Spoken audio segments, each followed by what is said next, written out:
Hi, Steve. Hi, Marc. We just want to say hello from James. And Ortega. And Sabold. Have a good day, guys. Bye.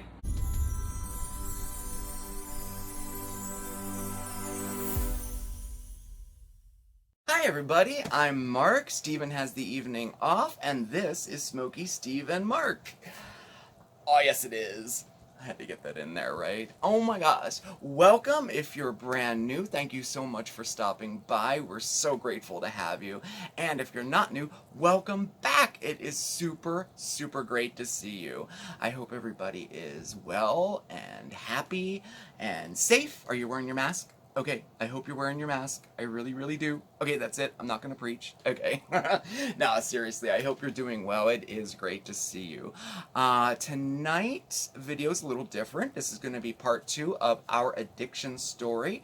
This will be my story. Part 1 was Steven's story. And part 3 will be Steven and I together and discussing what life is like today and answering any of your questions that you may have had about it. Admittedly, I was a little apprehensive of doing this video. It's, well, obviously an uncomfortable one to revisit the past, so to speak, you know, but I'm more than happy to do it, and I think it's important to share stories like this with the hopes that there may be people out there that can relate to it, and even better, maybe I might be able to help. I'm not a professional at all. I'm just a guy with blue hair on YouTube, okay? And I'm just going to share with you my story. What do they say? My experience, my strength, and my hope, you know?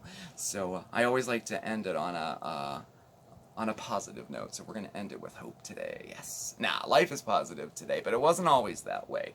But first, business first, right?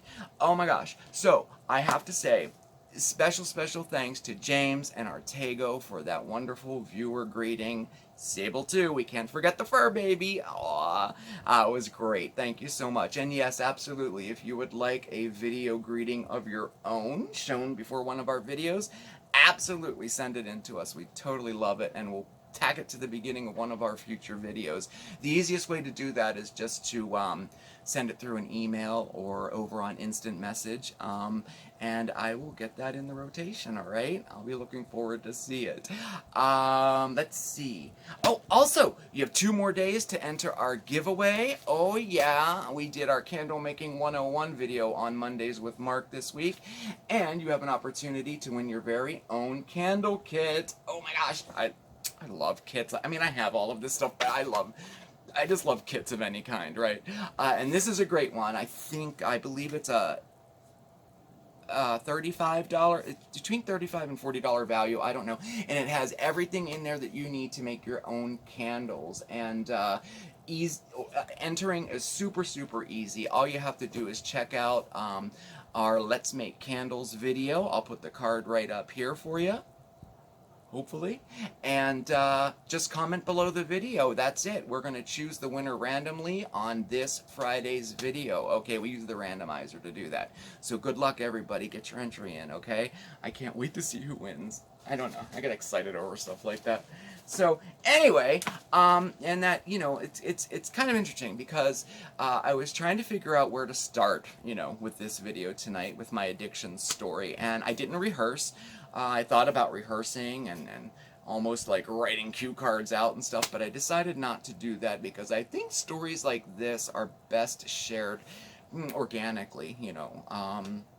I did jot down some notes here, just a few notes, just to like, you know, so I remember certain points during my life that I didn't want to leave out, you know.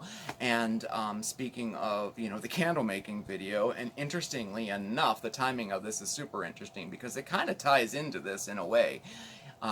Yesterday, which was Tuesday, we had our chit chat video, and I disclosed how I was struggling a little bit recently with some mental health issues. You know, basically, you know, depression, anxiety, things like that. And they're not super strong, and they're not debilitating, but I was having a little difficult time. When I looked back at my candle making video, I just cringed, you know, all those all those internal thoughts from many years ago that were the seed was planted many years ago, I should say, popped up. I don't like the way I look. I don't like the way I sound. I'm trying to get better at making videos, and it's worse, and beating myself up, so to speak. And that all comes, that's all rooted from very young in my life, and it ties in, and it will come full circle during this story, how that has affected my life in its entirety. It's all based with self-worth, self-esteem, abandonment issues, another one that I, struggle with at times, So, I was thinking where to start with this video. So I figured, many years ago, September 6, 1970, I was born. And that's where it begins. And honestly enough, in my opinion, I think that some people, most people, maybe not most, but some people definitely are born with the gene, so to speak. I do believe that I was. And I mean the addiction gene, that kind of we're almost predestined to have a run-in with an addiction issue of some sort. Of course, there's been countless studies about it, and the verdict is still out. Are you born with this gene or not? A lot like being gay. Are you born gay? Do you become gay? Can you be conditioned to become gay? It's similar like that. Now, obviously, there's how many people have, how many normal people, we'll just say it like that, go in to have surgery and are put on pain medication and maybe have a complication and have to have that pain medication extended and become addicted. Obviously that can happen, and for a normal person, so to speak, were they born with that addiction gene or not? I don't know. The verdict is out on that one. I believe it can happen. I believe it is the case for me.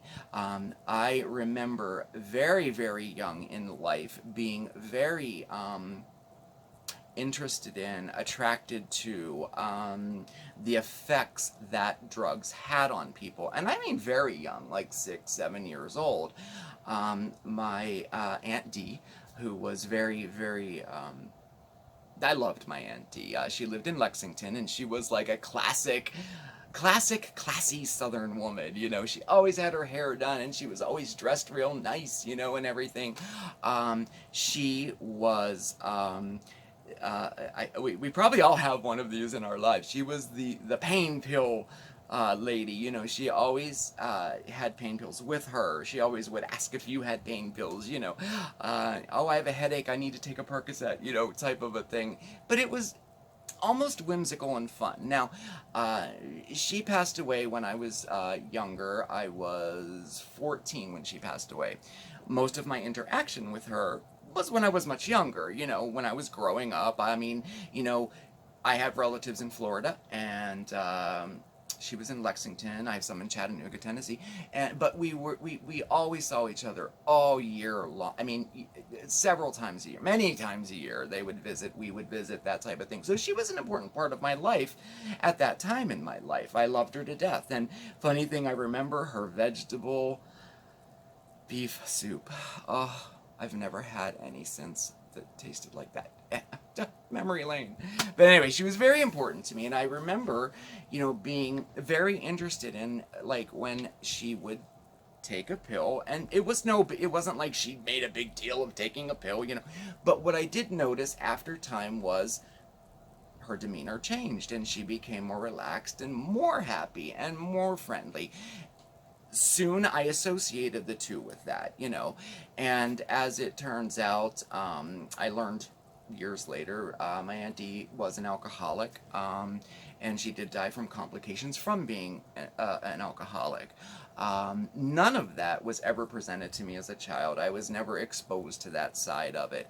I did see my family drink, but I never, either I didn't know or I wasn't exposed to the kind of alcoholic part of it, so to speak. But I do remember, you know, being fascinated with that. And that was at a very, very young age. I didn't even understand what drugs were, you know. So it goes back quite a few years. Now, my childhood, which has a direct, you know, direct impact on my addiction story. I had a very tumultuous childhood, and this isn't really about a personal life story or anything, but it's very important to my addiction story.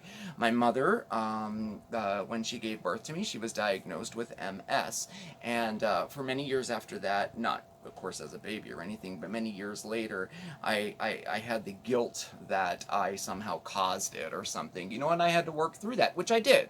Of course, that was not the truth, and no one ever told me that that was the truth or anything, but that's what was going on in my mind. Now, she had MS, she was very sick, this was the 70s, the treatments were not like they are today. I mean, they're not real stellar today, but they were even worse back then. So she had it pretty bad, and she had it her entire life from that point on. So my mother was an absent mother, not by her choice. She was everything a mother should be. She was loving, you know, but she wasn't there, you know. She was always sick. She was in the hospital a lot. She was, I mean, she was legally blind by the time I was 15 years old. And of course, as it progressed, I mean, she was completely handicapped and completely blind and needed assistance, and I ended up taking care of her for a period of time later on in life too. But she wasn't there in my formative years, so to speak, you know. My father was very, very abusive, you know, verbally, emotionally, physically, not sexually, but you know, the earliest memory of my childhood, the first memory that I have was him hitting my mother and the blood splashing on myself. And I remember it kind of like a photograph in a way. So, you know, and he, you know, the verbal abuse honestly was much worse than the physical abuse. You can heal from bruises, you know. The verbal abuse, which affected me emotionally, set the stage kind of for the rest of my life. He was a very, very angry person. Again, something I had to work through and never worked through it for years later, years. Like, I didn't even address it until I was in my late 30s. But it was something that I had to do, and I was glad that I did that, right? So what this had done was it set up, as a child, it set me up with very low self-esteem, very low self-worth. My mother not being around, abandonment issues kind of came up, you know.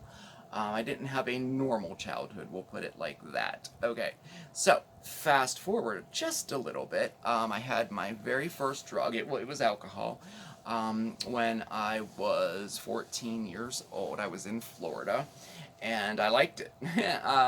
You know, I liked the effect I got it. It was one wine cooler, and I liked the way it made me feel, and I was like, oh, this is nice, you know, I like this. Now, you know,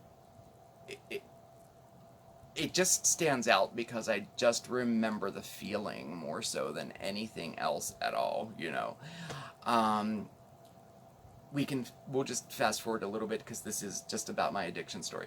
So, the first, I smoked pot for the first time in high school. I was 17 years old, and I had a party at my house. A few friends came over and spent the night. I lived with my grandmother at the time, and a friend of mine brought a joint with her, and we smoked it out the window of my bedroom, and I remember liking that as well. And now, it didn't catch on at that point or anything, but the drinking did in high school. I had a very dear friend of mine who we would drink together on the weekends at my house. She actually ended up moving in for a period of time and lived with us. It wasn't romantic or anything, but we would drink on the weekends. We would raid my grandfather's bar in the basement. We would pour the whiskey out and pour iced tea in the bottle, seal it back up, put it on the shelf. Many years later, when he checked the bottles, he was not a happy person because we went through his entire bar. And the drinking accelerated a little bit. I would drink during the week. I would be late for school in the morning. But my life wasn't really unmanageable at that point. But I did like the effects of it, and I liked how other people saw me when I was drinking. Kind of a badass in a way, so to speak. It's kind of how it felt. Like, oh, he's cool because he drinks. It's so ridiculous when I think back on it now, you know. But that's how it was, you know, that's how it was. Then after high school and college, I became a pothead, serious pothead. I smoked every day when I woke up, when I went to work, when I went to school, all the time. And again, outside of the fact that this was an illegal thing to do, my life was not unmanageable at that point. I still had good grades, I still kept a job, you know, so, you know, for whatever that's worth. Now, where things start to change for me, where it was in my middle 20s or so, and I would get migraines every so often, and they were pretty bad, I have to admit, and I remember having one that was terrible. I was throwing, I mean, it was terrible, and my grandfather, at the time, I was still living with my grandparents at that time, so I must have been a little younger, maybe 22, because I lived with my grandparents through college until I moved out. Yes. So it was about, I think maybe 24. That doesn't matter. See, I ramble on. Anyway, the point is that my grandfather was prescribed Percocet because he had a shoulder replacement done. And he was on them, and he gave me a Percocet, and I took it for my migraine headache. This was in no way, he was helping. His intentions were very, very good. That feeling that I got from that pill changed the course of my life. It was the first time in my entire life where I felt comfortable in my own skin. It was the first time in my life where things like not being worthy, not feeling loved, not having self-esteem, all of that, poof, went away with one pill. And I felt like I was home. I felt like I belonged somewhere. I felt like I belonged on this earth. And I knew that this was what I needed. And I then pursued it from that point on. It took one pill. Again, it didn't really get unmanageable for a bit.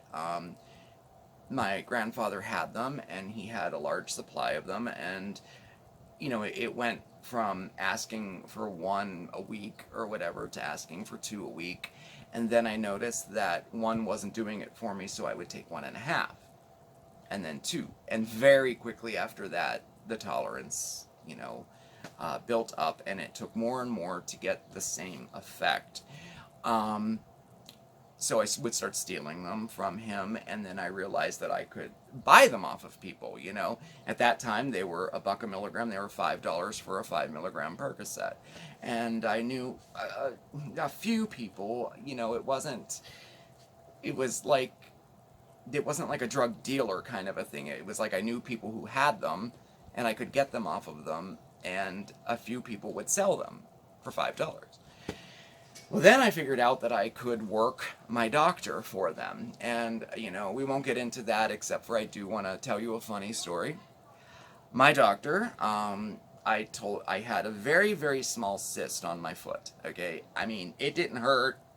It was nothing. I think it ended up being a calcium deposit or something. I don't even remember. But I made it out to be much, much worse than it was. And I had told my doctor that I was in a national touring company and I was a dancer in it. And we were going out on the road and we were going to be gone for 6 to 8 months, and I will look into surgery or whatever I need to do after this, but I need something to just get me through this time. And he wrote me out a prescription for Percocet. $90 a month. And I thought I had hit the jackpot. And I then went to another doctor and did the same thing and went to different pharmacies. Now, this type of behavior is certainly not unique to myself. I'm sure a lot of people in this situation have done this. Doctor shopped, pharmacy shopped. Yes, not savory, not even legal, but I did do it. But, you know, you can only keep that facade up for so long before it comes crashing down, you know. So then I did turn to unsavory things like buying them off the streets, stealing. Money became an issue, and my life then became unmanageable. Addiction affects every area of your life, and it did mine. Am I jumping ahead? Wait, let me check my notes here. Okay, I don't want to jump ahead. Okay, no, I didn't. Okay. Right. Okay, no, I didn't. All right. So yeah, it affected every area of my life, but I believe what I got from it was, you know, it was to numb myself. You know, it was to numb those feelings of not being good enough, numb those feelings of having no worth. You know, and soon enough, my life became unmanageable, and I ended up going to my very first rehab. It was Greenbrier in Pittsburgh, and it was an experience. I was very sick at the beginning. I remember being out of it for a day and a half, coming off of it, and they didn't treat you with medication or anything. You kind of just went through it. They had things that would keep your blood pressure down and stuff like that, but the medications that they have out today are much better than they were back then. And I went through a 28-day program there, and it was positive, and I came out, you know, like ready to take on the world, you know, and it only lasted a few months, and my grandfather had graduated from Percocet. They graduated him to Percocet 10s. Then they graduated him. He had an infection. He had his own problems. He had an infection in his shoulder. They replaced his shoulder with a ball and he had a lot of problems. He ended up not being able to use his arm after all this anyway. But the end result for him was they gave him fentanyl patches, you know, and I stole one, and you know, I tried it, and it was very strong, and there was nothing else that I've ever taken ever in my life that was like that. It was very harsh, very strong, led to my first overdose. And my first overdose, you know, was, you know, not a fun thing to talk about, you know, and when I think back on it, I get a sick feeling in my stomach, but it's part of my story, and it happened, you know. By all rights, I should be dead. I woke up to paddles above me and a needle in my chest, and my cat sitting in the corner of the room, freaked, looking at me on the floor, and I was vomiting, and I kept going in and out of consciousness. I remember them picking me up and carrying me down the steps on the, you know, it was a very, very bad experience, but it was one that had to happen. I would like to say that experience woke me up, and I changed my ways after that, but addiction is a very, very strong thing, and it did not do that for me, you know. I was in the hospital for 3 to 4 days. I don't remember exactly how long, and I got out, and you know, the same day I was seeking some type of opiate, pain pills, whatnot, and you know, the next couple months, same routine of using and not using, although I was a little more careful not to overdose, or so I thought. That led me to my second rehab. Now, what will follow that is 6 more rehab stays, until I got to the one that, well, quote, took. But we will say the second one was another one of those times that changed the course of my life. I met a person there that introduced me to heroin, and the second we got out of rehab, okay, not the second, it was like maybe a week later, I remember sitting on my couch, and I had the decision of whether or not to go to a meeting or go to the friend's house that I met in rehab and try heroin. Well, nonetheless, I went to my friend's house, and I remember I didn't snort it or anything. We went straight to the needle. And I was always a person who was dead set against needles. I was afraid of needles, actually, and I thought, how dirty and disgusting. You know, I was up on my high horse. I'm only a pill taker. You know, I don't mess with needles. That's so beneath me. Yeah, well, it happened. And it happened on my first try with heroin. He gave me the drug, and his words were to me, "Welcome to hell, buddy." And no truer words were spoken. Again, it changed the course of my life. It changed everything for me at that point. I thought, hey, it's cheaper, it feels good. You know, I had that initial feeling of the first Percocet that I took. I felt good. I had that false sense of well-being. But very quickly, things got even worse, you know, than they were at that point in my life.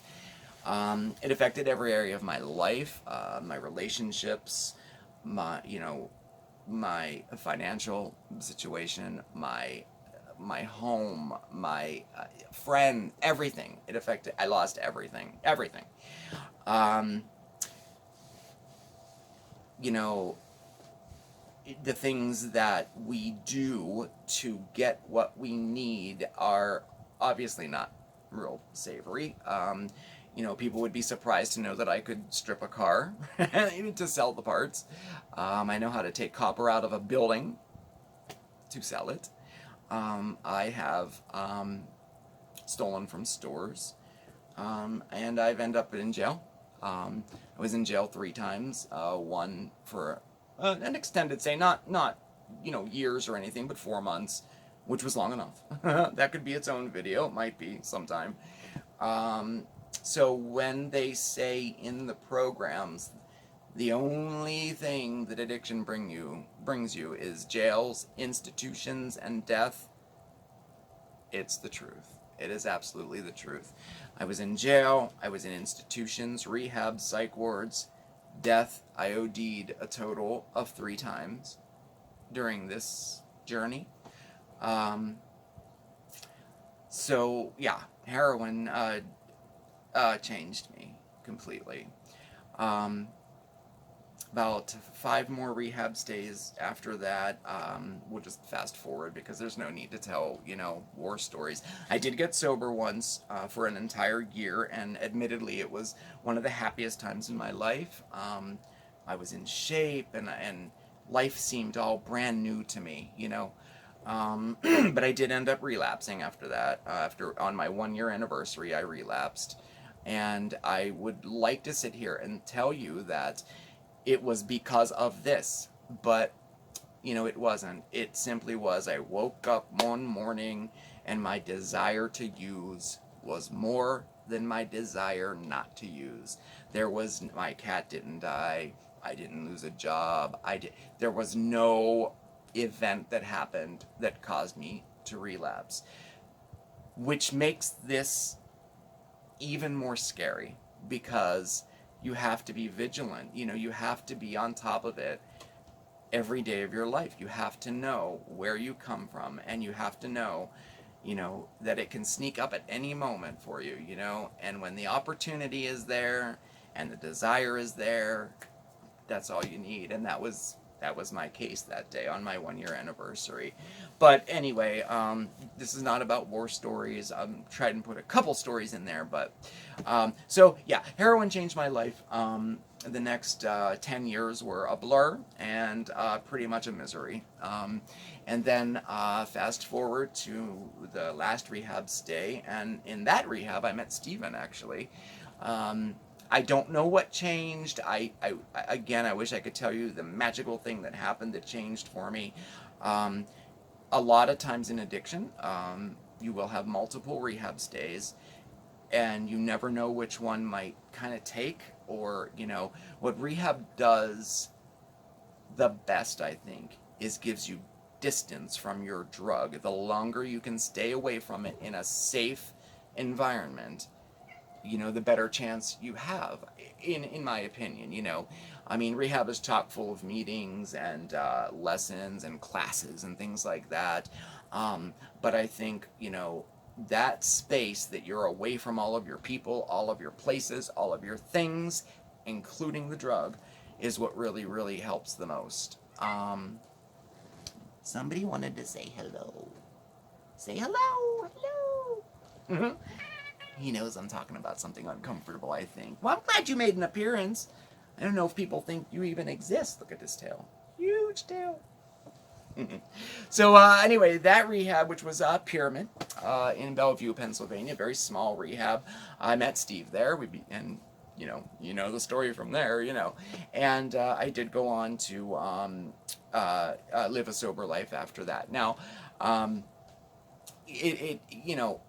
when you go to rehab so many times, when you start your life over so many times, it almost becomes a habit. It almost becomes a habit in itself, so to speak. I've gained things back and lost them countless times during the course of this addiction. Building credit back, losing it. Getting an apartment, losing it. Getting my health back, losing it. It can be exhausting in itself, and for some reason the stars lined up right. I was in the right frame of mind. The one thing that I did do differently was I kind of looked at addiction as a multifaceted thing that needed treatment in a multifaceted way. It is spiritual, physical, emotional, and for the best chance of success in recovery for myself, I felt that I needed to address all of those things. And that's what I did. I went into therapy and I brought up all of these issues from the past, like the abuse, not having my mother around, the guilt, self-worth, self-esteem, abandonment issues. And I kind of worked through them. As uncomfortable as that was, I kind of worked through them. Physically, I started taking a look at what I ate, my exercise, things like that, that would make my body healthier. Spiritually, the 12-step programs, a lot of people struggle with the spiritual aspect of it. I mean, let's not really kid ourselves. There's no spiritual aspect. AA, NA, they are spiritual programs. I believe that there's a spiritual component to this as well, and I needed to, address that as well. I had to get a relationship back with my higher power, and I do. I pray every day. I have a very good relationship now with my spirituality. I don't struggle with it anymore. And all of those things helped me get to where I'm at today. I think we'll save, we're going to save like the hope and all of that and what we're doing today in our everyday life for part 3 of this. But I just wanted to touch just a tiny bit on what I did to start my recovery journey, and those were the things. I kind of looked at it like that, all 3 things: physically, spiritually, and emotionally. Now, a note on AA and NA and programs like that, I'm not knocking them at all. I mean, they have helped thousands of people, but I don't think that they're the only way to be in recovery. I think it's for some people and not others. It wasn't for me. I did go to meetings. I did work through the steps, I didn't feel comfortable in that community. So I did other things, I'm not knocking it. I think it's a fantastic program. The 12 steps, you can't go wrong with that. You can apply those steps to any area of your life, anything that you're struggling with, the community aspect of it, I'm not real good with a community that is kind of exclusive instead of inclusive. And what I mean by that is, you would think that, AA and NA would be all inclusive. And they are, as long as you follow what it is that they want you to follow, if that makes any sense at all, But I think everyone should try it out who is starting off their path of recovery, absolutely. But also know that there are many other things out there too. It's not the only way to go. That's all I was trying to say. We're not cookies from a cookie cutter. Everybody is unique. Everybody is so unique, and their addiction stories and their recoveries are so unique. It's not one thing cannot help every single person, and you gotta find what works for you. Now, what I will say is, one of the, even sharing this story today is helpful, because one of the things that helped me in the beginning, and AA was big with this, was when I met other people or I saw other people's story and I related. I wasn't so terminally unique as I thought that I was. There are other people who are experiencing this. It helped an awful lot, so that's why I think that stories like this are important to share, as uncomfortable as they are. And I could have got into other stories, of things that happened in the midst of my addiction, but that's not what I want to focus on, because they were not at all good times. They are not at all. I do not look back on them and say, oh gosh, do I miss those times. Yes, at the very, very beginning, there were good times, when I was drinking and dancing in a club, I had a very good time, when I took that first Percocet and I felt good all over and I got stuff done around the house and I felt like myself, or so I thought, that's a fond memory. But, where did it take me? And, that's the question, and each time I would relapse, I had to ask myself where I was, Is my life unmanageable? Absolutely. If the answer is even a question in my mind, something has to be done about it, And I was faced with that question so many times, Oh, let me check here, make sure, look, I'm going off again. Oh my gosh. Okay. So I did tell you about that. I told you about that. Okay, good, I did. All right. I thought I was rambling on again, But just to touch very, very briefly on where we're at today. Life is good today. It is absolutely good today. I have almost, I guess I should have figured this out, almost 10 years clean today. And as you know from our daily videos, if you've been watching, I'm very blessed with my life today, with my relationship, with my home, with my job, with my overall health. I have some things that I'm dealing with, but with my freedom, a big one, my freedom was taken away from me when I was in active addiction, both by going to jail and both by being a slave to a chemical. And like I said, it affected every area of my life and every person in my life. And we've gotten some questions already, because of Steve's video, and I do want to save the questions for our part 3, but a lot of the questions do center around, I have a loved one who is in active addiction, what is your advice to me? And unfortunately, I do think that every situation is absolutely unique, and I could tell you, you have to have patience, you have to have this, you have to have that, but it's a difficult thing. The person who is in active addiction has to make that decision to change their life. You can, like they say, you can lead a horse to water, but the horse gotta make his mind up to drink or not, you know what I mean? But I'm very big on whatever helps, whatever works, whatever may work, do it. They tell you in AA that you cannot do this for someone else. I can't get sober for my wife. I can't get sober for my kids. Well, no, actually, I believe you can.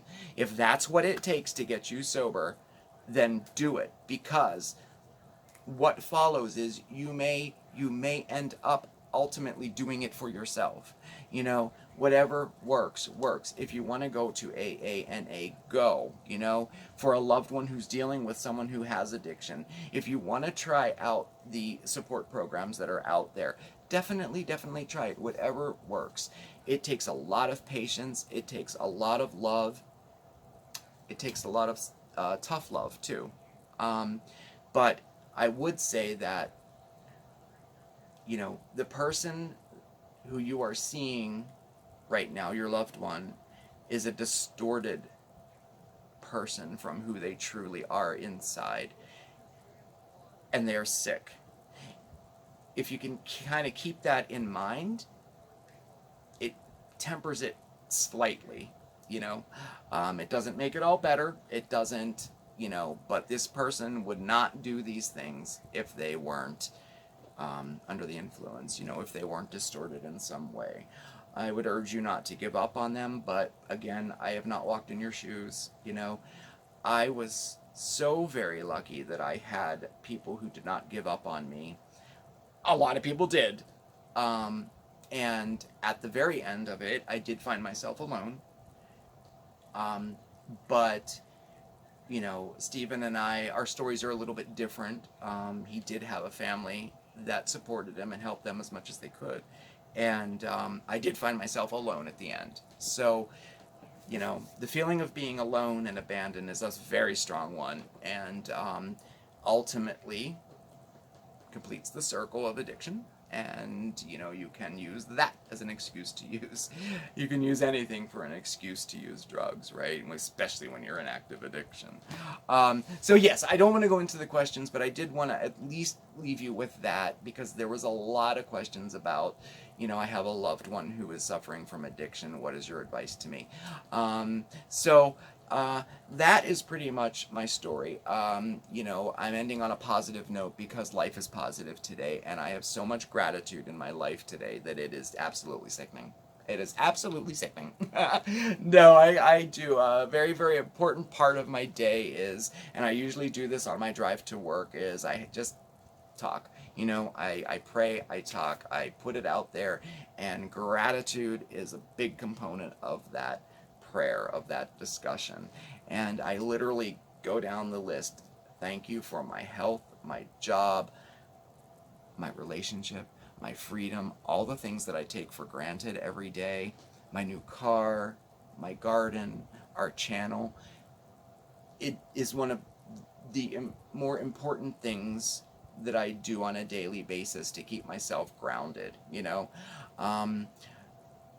I can't think of anything else different that well, when I got sober this time, I did MAT, which is medication assisted treatment, and that encompasses a lot of drugs: Vivitrol, methadone, Suboxone, Subutex, and what they are they're drugs that help you with addiction. They can be used as a detox drug, or they can be used as an ongoing treatment plan for folks who have addiction.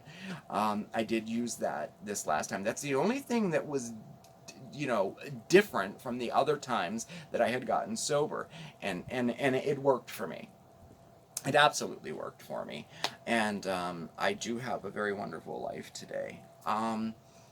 I hope I didn't ramble on too much. I hope I covered everything that I was, you know, that I wanted to cover, and more importantly, I hope that you may be able to relate to this, and hopefully may be able to help somebody. You know, I really hope. Anyway, so I think we have a my prison story video coming up. I think I'll have to do that, and please stay tuned for part 3. Steven and I will get together and we will discuss our stories, discuss where life is today and how it affects our relationship, and we'll answer all your questions too, okay?